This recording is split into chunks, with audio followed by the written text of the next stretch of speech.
In this episode of Made In, we make a stop in Seattle, Washington to meet Max from Absher Construction, and we learn about their role in constructing a brand new elementary school.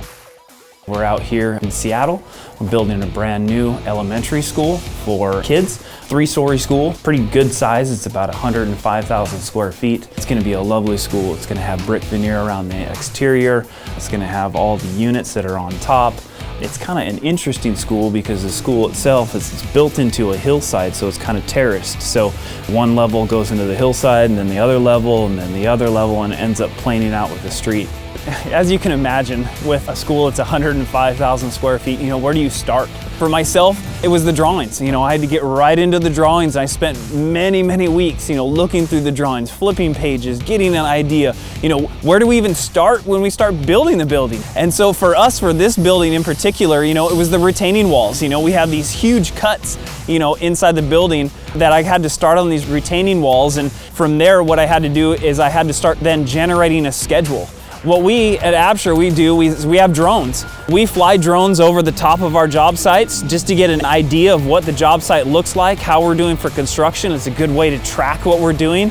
In addition to doing that, we have computer programs with the drones that will take measurements of these dirt piles. And with those measurements, what we're able to capture is the amount of dirt that's inside this pile. Then from there, we can take the amount of trucks that it's gonna take to move it off site, how much it's gonna cost, what does it look like? And so from there, we can plan from a schedule view on how long that's gonna take in entirety.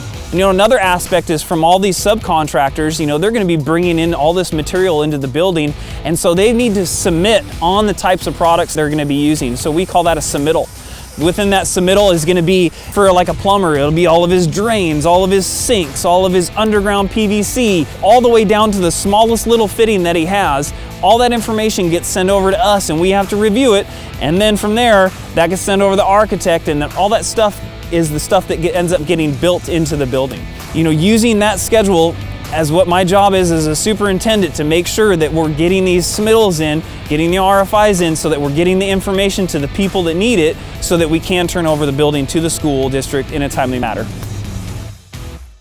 Well, I hope you enjoyed this episode of Made In. If so, why not hit the subscribe button, head over to edgefactor.com, create a free account. There are many more videos like this.